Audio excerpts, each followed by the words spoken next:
하나님 감사합니다. 수요일 저녁을 구별하여 하나님께 나와 예배로 영광 올려드리는 믿음의 인생 되게 하시니 감사합니다. 하나님은 살아계셔서 우리와 함께 하시는 하나님이신 줄 우리가 믿습니다. 하나님의 능력에는 제한이 없고 하나님의 사랑에는 정말 크기가 없음을 우리가 다시 한번 기억하며 인정하는 믿음이 있게 하여 주시옵소서. 우리의 섣부른 지식과 우리의 섣부른 생각으로 하나님을 제한하는 어리석음을 범하지 않게 하시고 오늘도 믿는 그대로 역사해 주시는 하나님을 경험할 수 있도록 인도하여 주시옵소서. 말씀으로 인해 믿음의 지경이 넓어지는 시간이 되길 원합니다. 친히 말씀하여 주시고 이 말씀 가지고 우리의 믿음이 커져 하나님을 기쁘시게 하며 믿음대로 사라지는 역사가 일어날 수 있도록 은혜를 내려 주시옵소서. 예수님의 이름으로 기도드립니다. 아멘. 다시 말씀 보시겠습니다. 오늘 주신 하나님의 말씀은 마태복음 14장 34절에서부터 36절까지 말씀입니다.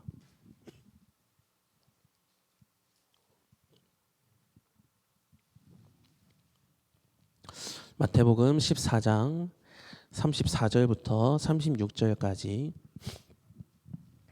우리 세 절의 말씀 한 목소리로 합독하겠습니다. 그들이 건너가 게네사렛 땅에 이르니 그곳 사람들이 예수이신 줄을 알고 그 근방에 두루 통지하여 모든 병든 자를 예수께 데리고 와서 다만 예수의 옷자락에라도 손을 대게 하시기를 간구하니 손을 대는 자는 다 나음을 얻으니라. 아멘. 우리 사랑하는 참평교회 성도님들 모두에게 하나님의 크신 은혜와 은총이 언제나 함께 하시기를 주님의 이름으로 축복합니다. 오늘 말씀의 제목은 예수이신 줄을 알고 라는 제목의 말씀인데요. 게네사렛 땅에 사는 사람들의 이야기를 통해서 함께 은혜를 나누고자 합니다. 최근 한국 축구 선수의 인터뷰를 본 적이 있습니다. 세계적으로 엄청나게 뛰어난 클럽에서 함께 이제 축구 생활을 하게 되었는데 그 팀에 소속이 되었다는 것은 세계적으로 유명한 사람들도 많이 있다는 것을 의미하죠. 그래서 사람들이 그렇게 질문하는 거예요.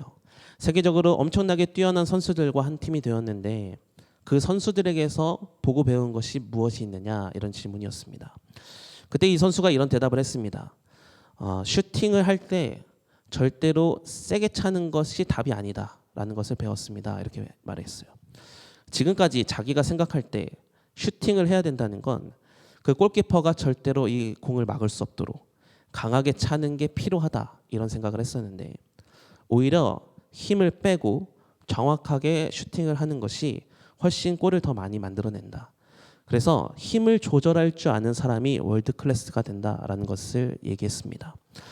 아마도 축구하는 많은 사람들은 이런 방식에 대해서 알고 있을 겁니다. 그러나 아는 사람이 있고요.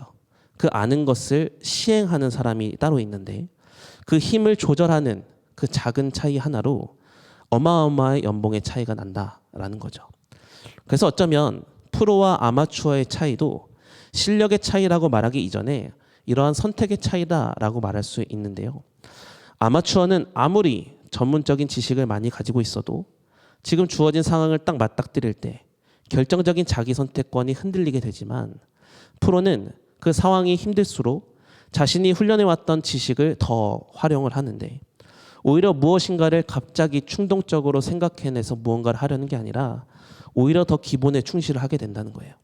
왜냐하면 지금 자신이 무엇을 시도하는 것보다 지금까지 자신이 알고 있었던 지식을 활용하는 것이 그 순간에서는 더 효과적인 것을 훈련을 통해서 배웠기 때문이다라는 겁니다. 이런 관점에서 신앙생활도 정확히 이와 같다라고 생각합니다. 여기 모인 우리 모두는 하나님의 말씀을 모르는 것이 문제가 아닙니다. 여기 모인 우리 대부분은 이미 하나님의 말씀을 충분히 많이 알고 있습니다. 2025년 작년만 해도 우리 교회에서 드렸던 모든 예배들, 유치부 예배부터 아동부, 학생부, 청년부 이런 부서별 예배에서부터 새벽 예배, 수요 예배, 금요 예배, 특별한 예배에 이르기까지 우리 교회에서만 말씀을 전한 횟수가 1000회가 넘습니다. 아마 온라인으로 또 방송으로 말씀을 계속 즐겨 듣는 분이시라면 아마 1000회 이상의 말씀을 계속 접하면서 산다라는 거죠. 하지만 문제는 그 말씀을 알고 있는 지식의 양이 얼마나 되느냐 이게 아니라요. 삶에서 그 들은 말씀들을 잘 선택하며 시행하며 살고 있느냐 이게 문제입니다. 근데 왜 자꾸 우리의 삶이 믿음으로 살아간다 이렇게 말은 함에도 불구하고 자주 문제 가운데 흔들리고 믿음으로 사는 사람에게 위기를 경험하는 그런 힘듦을 경험하는가, 이런 것을 생각해 보면 우리가 말씀을 몰랐기 때문에 그 상황 가운데서 어려워하는 경우보다 말씀을 알고 있음에도 불구하고, 특히 말씀을 주셨음에도 불구하고 그 말씀대로 살지 않으려고 했기 때문에 생기는 문제들이 더 많다라는 겁니다. 그래서 오늘 이 설교의 결론부터 말씀을 드린다면 이렇게 말씀을 드릴 수 있어요. 알고도 선택하지 않으면 그 알미라는 것은 아직 믿음은 아니다라는 겁니다. 이제 오늘 본문으로 좀 들어가려고 하는데, 오늘 본문에 나오는 게네사렛 사람들의 반응을 보면 우리도 깊은 깨달음을 얻을 수 있습니다. 먼저 오늘 본문 34절, 35절의 말씀 우리 한번 읽어보겠습니다. 마태복음 14장 34절, 35절입니다. 시작. 그들이 건너가 게네사렛 땅에 이르니 그곳 사람들이 예수이신 줄을 알고 그 근방에 두루 통지하여 모든 병자를 예수께로 데리고 와서. 아멘. 성경은 오늘 본문에서 그곳 사람들이라고 표현하는데, 여기 그곳 사람들은 게네사렛 사람들을 의미하고 있습니다. 그러니까 게네사렛 사람들이 예수님이 왔을 때 예수님이신지 알았다, 이렇게 말씀하고 있죠. 하지만 그들이 예수님을 알았다라는 이 사실 이후에 성경은 한 가지를 더 그들의 행동을 기록하고 있는데, 그 다음에 어떻게 반응했나요? 게네사렛 사람들은 예수님이 누구신지를 아는 순간 그 알미라는 것을 가지고 선택에 옮겼다, 이렇게 말해요. 게네사렛 사람들은 예수이신 줄을 알고 그 근방에 두루 통지하여 병든 자들을 모두 데리고 예수님께 나왔다, 이렇게 얘기하죠. 그리고 나서 예수님께 모든 사람들을 데리고 나온 결과 어떻게 되었는가? 36절의 말씀 읽어보겠습니다. 시작. 다만 예수의 옷자락에라도 손을 대게 하시기를 간구하니 손을 대는 자는 다 나음을 얻으니라. 아멘. 손을 대는 자는 다 나음을 얻으니라. 예수님의 치유의 역사를 경험하게 되었다라고 성경은 말씀하고 있습니다. 자, 그렇다면 게네사렛 사람들이 예수님께서 오셨을 때 이렇게 행동을 했던 이유가 무엇일까? 이들의 반응은 예수님을 만났던 다른 무리들과는 확연히 달랐다라는 것을 알 수 있어요. 이제 오늘 본문 앞에 보면 오병이어의 기적이 일어난 것을 볼 수 있는데, 오병이어의 사건을 요한복음에서 이렇게 기록합니다. 그들은 예수님께 떡을 얻으러 왔지 그 이상을 바라러 오지 않았다라고 말해요. 그래서 성경 그들의 마음을 정확하게 지적하고 있죠. 그래서 예수님께서 자신이 생명의 떡이다라고 말씀하셨을 때 무리들은 예수님에 대해서 실망하여 모두 떠나버렸습니다.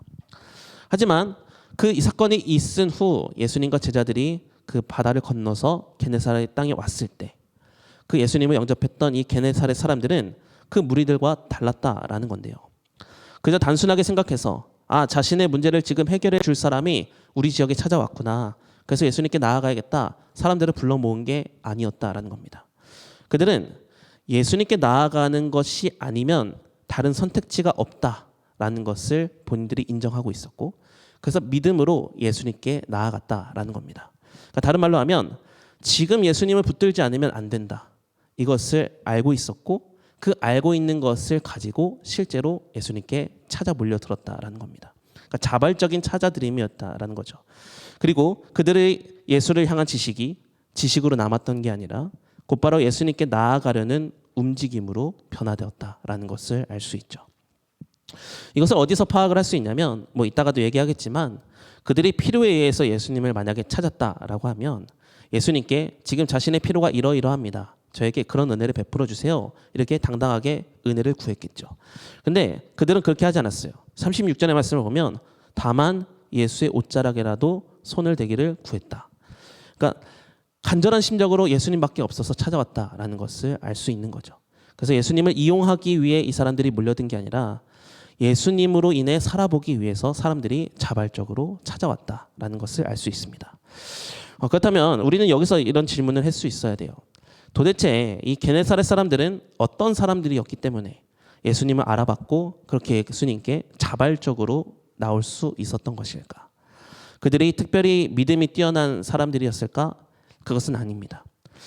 이 게네사렛 사람들은 율법을 깊이 연구했던 학자들도 아니었고요. 예수님을 오래 따라다녔던 제자들 중 한 사람들도 아닙니다. 게네사렛 사람들의 가장 큰 특징은 이것인데요. 자신의 삶의 한계를 분명히 알고 있었던 사람들이다라는 특징을 가지고 있어요. 이 게네사렛이라는 지역은 갈릴리 호숫가에 위치한 아주 비옥한 평야지대입니다. 땅은 굉장히 좋았고요. 농사도 가능한 곳이었기 때문에 겉으로 보기에는 살만한 동네라고 보일 수 있죠. 근데 이제 중요한 것은 땅이 좋다고 해서, 토지가 비옥하다고 해서 사람들의 삶이 다 여유로운가? 그것은 아니었다라는 건데요. 당시 이 게네사렛 사람들의 삶은 대체로 육체 노동을 하는 사람들이었고, 하루라도 아프면 생계가 흔들리는 구조 속에서 살고 있었습니다. 그러니까 지금처럼 뭐 병원이 활발해서 아프면 병원에 가서 처방을 받고 약을 타서 먹는 그런 시대가 아니었죠. 그래서 이 당시에 몸이 아프다, 병에 들었다라는 것은 그냥 내 몸이 좀 문제가 생겼네 이 정도가 아니라 난 이제 어떻게 먹고 살지를 생각할 만큼 중요한 문제였다라는 거죠. 그래서 병이 들면 일할 수 없고, 일할 수 없으면 먹고 사는데 문제가 생기고, 그 문제는 곧 나만의 문제가 아니라 가정의 위기로 이어지게 된다라는 것을 말하고 있는 거예요. 그리고 더 큰 문제는 이런 고통의 상황을 바꿀 수 있는 뚜렷한 방법도 없다라는 겁니다. 뭐 시간이 지나면 고통이 저절로 없어지는 경우도 있지만, 그러지 않는 중한 질병이 걸렸다든지, 그래서 열심히 치료한다고 해도 눈에 띄게 달라지는 것도 사실 아니었다라는 거죠. 그래서 이 사람들에게는 지금 아프지? 너 지금 조금만 더 버텨봐. 그러면 괜찮아질 거야. 이런 위로들이 얼마나 공허한 말인지를 이미 삶으로 배운, 그래서 소망이 없는 절망의 상태의 사람들이 많았다라고 하는 거죠.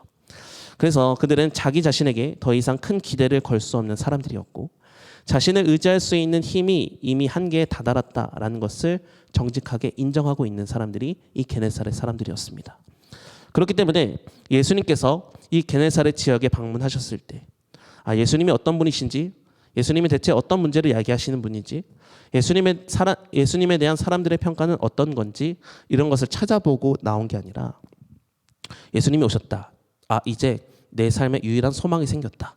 이 기대 하나를 가지고 그동안 꿈꿔왔던 카나프의 은혜를 주실 메시아로 예수님을 영접하였기 때문에 예수님께 자발적으로 모여들 수 있게 되었다라는 겁니다. 그렇다면 이런 질문을 좀 해봐야 되는데, 그래서 게네사렛 사람들은 왜 예수님의 옷자락에라도 손을 대려 했을까? 왜 자신의 처지를 그냥 고백하면서 여기 아프니 여기 고쳐주세요, 이거 없으니 이렇게 주세요, 이렇게 구하면 되는데 왜 예수님의 그저 옷자락에라도만 손을 닿게 해달라고 요청을 했던가? 제가 지난번에 수요 예배에서 이 카나프에 대해서 설교를 한 적이 있는데요. 그러니까 메시아가 오시면 그 메시아의 옷자락 끝단에서부터 하나님의 능력이 흘러나올 것이다 라는 이 믿음이 히브리인들에게 다 있었다, 이런 말씀을 드렸어요. 그래서 나라를 잃은 절망 중에서도, 소망을 잃은 삶의 고독 속에서도 이 늘 카나프의 신앙, 메시아가 오면 나는 은혜를 입게 될 거다, 이 기대를 늘 가지고 있었어요. 그래서 물론 이 게네사렛 사람들 역시도 카나프의 신앙을 가지고 있었던 것처럼 보입니다. 근데 이제 중요한 것은 게네사렛 사람들 역시 카나프를 알고만 있었던 사람이 아니라 그 카나프를 가지고 소망을 삼고 실제로 믿음으로 살아내고 있었던 사람들이었다라는 겁니다. 근데 지금 우리 지역에 찾아오신 그 예수님이 그토록 기다리던 이 메시아가 맞다면, 우리의 카나프의 믿음은 더 이상 지식으로만 남아 있어서는 안 된다. 그래서 지금 카나프의 은혜를 주실 분이 오셨기 때문에 그 믿음을 가지고 주님께 나아가야 된다라는 것으로 확신을 삼고 시행에 옮겼던 것입니다. 카나프의 은혜를 알고 있었던 지식인이 아니라 그 지식을 행동으로 바꿨던 결단의 사람, 그리고 그렇게 예수님께 자발적으로 찾아 나오는 행동을 했다는 것은 예수님이 카나프의 은혜를 주실 메시아로 인정하는 그 믿음의 행동이었다라는 것을 말하고 있는 것이죠. 이것이 바로 알고 있는 신앙인과 알고 사는 신앙인의 차이가 된다라는 것을 말하고 싶었어요. 그저 알고 아는 신앙인은 그냥 뭐 예수님이 메시아다, 그 메시아는 내게 은혜를 베풀어 주실 것이다, 다 아는 거죠. 근데 알고 사는 신앙인은 그것을 아는 데서 그치는 게 아니에요. 그래서 나는 지금 주님께 나아가야 된다, 그것을 선택해서 행동에 옮기는 것까지 시행이 되어진다라는 겁니다. 게네사의 사람들은 예수님이 카나프를 행할 분인지를 확인해 보려고 하지 않았어요. 예수님께 당신이 메시아인가 자격을 증명해 보세요라고 요구하지도 않았어요. 그저 예수님이 자신은 카나프의 신앙을 가지고 있던 사람 중 한 사람일 뿐인데 예수님이 내게 오셨다라는 이야기를 듣는 순간 그 카나프의 지식이 지금 내게 가장 필요한 은혜가 되어야 되기 때문에 지금 내게 찾아오신 예수님께 내가 나아가지 않으면 그 예수님께 맞닿지 않으면 나는 절망을 이겨낼 수 없을 거다. 이것을 본인들이 알았기 때문에 그들이 가지고 있던 지식을 가지고 예수님께 실행으로 옮겼던 겁니다. 그러니까 삶이 삶으로 진행이 되어졌고 그 삶에서 하나님의 역사가 일어났다라는 겁니다. 그래서 오늘 우리 역시도 게네사렛 사람들의 이 태도를 보면서 우리의 믿음을 한번 점검해 봐야 되는데 저와 여러분은 예수를 그저 알고 있는 사람입니까? 아니면 예수를 선택하여 예수와 함께 살고 있는 사람입니까? 이것을 점검해 봐야 됩니다. 단순히 신앙의 깊이가 예수님과 함께 있느냐 없느냐를 얘기하는 게 아니라요. 우리의 삶의 방향성이 주님을 아는 데 그치고 있는지 그 아는 주님과 함께 살기를 결단하고 있는지를 물어야 된다라는 겁니다. 아마 여기 계신 모든 분들은 아마 예수님에 대해서 많이 알고 있을 겁니다. 예수님이 누구신지도 알고 예수님이 무엇을 가르쳐 주셨는지도 알고 예수님이 우리에게 어떤 사랑을 베풀어 주셨는지도 알고 그래서 우리도 예수님을 닮아서 어떻게 살아가야 되는지도 다들 알고 계실 겁니다. 그러나 성경은 아는 것으로 우리의 신앙을 평가하지 않는다는 거예요. 하나님은 우리가 얼마나 알고 있느냐를 보고 평가하는 게 아니라 그 알므로 우리가 살아내고 있는가를 보시고 평가하신다라는 거죠. 정말 오늘 우리가 내렸던 수많은 선택들 중에 내가 알고 있는 하나님의 말씀이 잘 반영된 선택을 했습니까? 혹시 내가 죄를 거부했던 그 순간들 중에서 하나님의 마음을 아프시게 하기 때문에 그 마음이 너무나 느껴져서 죄를 멀리했던 그런 선택이 있었느냐? 아니면 내가 피했던 선택들 속에는 예수님을 따르기 싫은 마음이 숨어 있었는지 그것조차 분별하지 못한 채 내 선택을 피했지는 않았는가? 이런 것들을 점검해 봐야 된다라는 겁니다. 은혜라는 것은요. 알고 있는 사람에게 찾아오는 게 아니라요. 은혜로 살기를 결단하며 살아내는 자에게 임하게 되는 줄 믿으시기 바랍니다. 그렇게 오늘 우리가 필요한 믿음도 하나님을 더 알아가는 것 이것도 물론 필요하겠죠. 그러나 삶의 자리에서 예수님을 선택하며 예수님과 함께 그 말씀으로 살아가려는 믿음을 더 구해야 되는 줄 믿으시기 바랍니다. 하나님은 이미 우리에게 하늘의 모든 보화를 쌓아두고 은혜 주시기를 준비해 놓고 기다리고 계십니다. 그래서 우리가 말씀을 아는 것에 그치지 않고 그 말씀대로 살아나기를 힘쓴다면 하나님은 그 말씀대로 살아갈 수 있도록 은혜 위에 은혜를 부어주실 줄 믿습니다. 그런데 지금 우리가 은혜가 없다라고 말하는 이유는 어쩌면 하나님의 말씀이 진짜 없었기 때문이 아니라 말씀대로 살고자 하는 결단이 없었던 것은 아니냐라는 겁니다. 정말 진심으로 바라는 것은 우리 모두가 말씀을 아는 것으로 만족하는 신앙이 아니라 그 알미 삶으로 변화되는 신앙인이 되기를 주님의 이름으로 축복합니다. 많이도 아닙니다. 딱 한 걸음이라도 주님을 향해 주님을 위해 살아보려는 그 결단. 예수님을 알고 있는 신앙이 아니라 예수님이 주신 그 마음을 너무나 이해해서 그 마음대로 살아보려는 그 한 발자국을 내딛는 신앙인이 저와 여러분이 되기를 소망합니다. 아는 신앙인이 아니라 알고 살아내는 신앙이 되기를 하나님을 원하신다라는 겁니다. 이러한 관점에서 게네사렛 사람들은 예수님을 알았고 그 알고서 예수님께 자발적으로 찾아왔다. 그리고 은혜를 입게 되었다라는 겁니다. 게네사렛 사람들처럼 알고 사는 신앙인으로 하나님의 은혜를 경험하는 복된 역사가 일어나기를 주님의 이름으로 축복합니다. 자, 그렇다면 또 하나. 하나님은 왜 그동안 우리에게 하나님의 말씀을 자꾸 반복해서 들려주시는 걸까요? 말씀을 듣는 자리로 우리를 계속 불러주시고 어떤 상황에서도 말씀하여 주시는 하나님으로 우리에게 찾아오시는 걸까? 정말 우리가 하나님을 모르면서 사는 무식한 사람, 무지한 사람이기 때문일까요? 주님은 우리가 말씀을 모르는 존재가 아니라 말씀대로 살아내지 못하는 존재라는 것을 너무나 잘 알고 계세요. 그래서 한 번 말씀하시고 끝내는 게 아니라 같은 말씀을 계속 들려주시고 비슷한 말씀으로 또 들려주시고 다른 본문을 통해서도 계속 우리에게 말씀해 주시는 거예요. 그러니까 그렇게 하시는 이유는 하나죠. 우리가 말씀을 더 많이 알아라 이게 아니라 그 말씀을 들은 대로 한 번이라도 더 살아내라. 그래서 하나님께서 은혜의 기회를 계속해서 허락해 주신다라는 겁니다. 우리는 하나님의 말씀을 들어도 망각할 수밖에 없는 연약한 존재들입니다. 아침에 들은 말씀 기억하십니까? 새벽에? 기억이 안 나죠? 네. 분명 은혜를 받았다라고 느끼는 순간들 많은데요. 지나가 보면 금세 잊어버리는 게 우리의 삶입니다. 아마도 말씀을 잊어버리는 것은 누가 지적하지 않아도 여러분 스스로가 잘 알 겁니다. 말씀을 기억하는 사람이 아니라 말씀을 망각하는 사람이 우리라고 시인할 수밖에 없죠. 그래서 계속해서 하나님은 우리의 그런 연약함을 아시기 때문에 계속 말씀을 공급해 주시는 거예요. 그 말씀으로 다시 한번 반응해 보라고. 말씀으로 다시 한번 살아내 보라고. 그 말씀을 선택해 보고 그 삶에 적용해 보라고.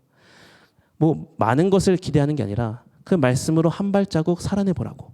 그래서 성경을 통해서 때로 목회자를 통해서 때로 관계된 사람들의 입술이나 지금 주어진 상황을 통해서 하나님은 계속해서 우리에게 말씀하고 계시는 것이고 우리는 하나님으로부터 기회를 공급받고 있는 것이다라는 겁니다. 그래서 기회가 어렵고 더 힘든 아픈 고난과 같은 상황이라고 할지라도 그런 기회 가운데에서 말씀 붙들고 믿음으로 살면 하나님은 반드시 믿음으로 응답한 것에 대한 합당한 은혜를 허락하여 주실 줄 믿습니다. 그래서 저와 여러분 다 연약하죠. 말씀 다 잊어버리죠. 그러나 그래서 다시 한번 말씀을 들어야 되고 그래서 이 말씀 듣고 바로 순종을 해보려고 하는 노력이 필요하다라는 겁니다. 사랑하는 성도 여러분, 오늘의 말씀의 결론은 아주 단순합니다. 우리가 더 완벽하게 하나님의 말씀을 숙지해야 된다 이런 게 아니고요. 우리가 더 하나님의 말씀을 알아내야 된다 이런 것도 아닙니다. 우리 모두는 하나님을 알고 있고 그 하나님이 나의 하나님 되시고 오늘도 나의 삶의 능력으로 또 역사로 함께 하시는 분임을 이미 충분히 알고 있습니다. 그리고 하나님의 마음이 무엇인지 나는 하나님에게 어떤 존재로 나아가야 되는지 이미 다 깨닫고 있습니다. 그래서 중요한 것은 그 말씀을 아는 게 아니라 그 말씀대로 살아보는 게 필요합니다. 게네사렛 사람들은 모든 것이 다 정리된 이후에 그 삶이 삶으로 돼서 나아간 게 아닙니다. 문제가 해결된 다음에 예수님께 나아간 것도 아닙니다. 아무것도 달라지지 않은 현실이지만 그들이 머리로만 알고 있었던 그 메시아에 대한 지식, 그것이 실제가 된다는 것을 확신하여 주님께 나아가기로 작정했을 때, 그들의 삶이 되었을 때 문제가 사라지고 하나님의 역사를 경험하게 되었다. 오늘 본문은 명확하게 말씀하고 있듯이 우리의 삶도 지금 알고 있는 지식으로 살아내시되 그 지식이 정말 실제 삶에서 정말 결정적일 때 말씀으로 선택할 수 있는 한 사람이 되기 위해서 늘 말씀으로 살아내려는 작은 몸부림을 칠 수 있는 여러분이 되시기 바랍니다. 정말 오늘 이 예배가 끝난 이후에도 작은 선택, 말 하나 조심하시고 행동 하나 조심하시고 하나님이 주신 말씀 하나 들고 기억하려고 힘써 보시라 이 말입니다. 그렇게 말씀대로 살아보려는 한 발자국 한 발자국이 쌓이면 어떠한 세상에 어떤 유혹이 오더라도 우리가 말씀으로 세워놓은 것이 크기 때문에 그것이 절대 무너지지 않고 믿음으로 오히려 더 하나님께 쓰임받는 복된 인생들이 되게 될 줄 믿습니다. 말씀을 아는 신앙인이 아니라 말씀을 아는 만큼 살아내는 신앙인, 예수님을 설명하는 데 그치는 신앙인이 아니라 예수님을 선택하고 예수님의 능력을 경험하며 살아가는 신앙인이 되어서 여러분의 삶의 자리에서 하나님의 살아계심을 간증하고 많은 사람들을 불러 모아 하나님의 역사에 동참시키는 여러분의 삶이 되시기를 주님의 이름으로 축복합니다.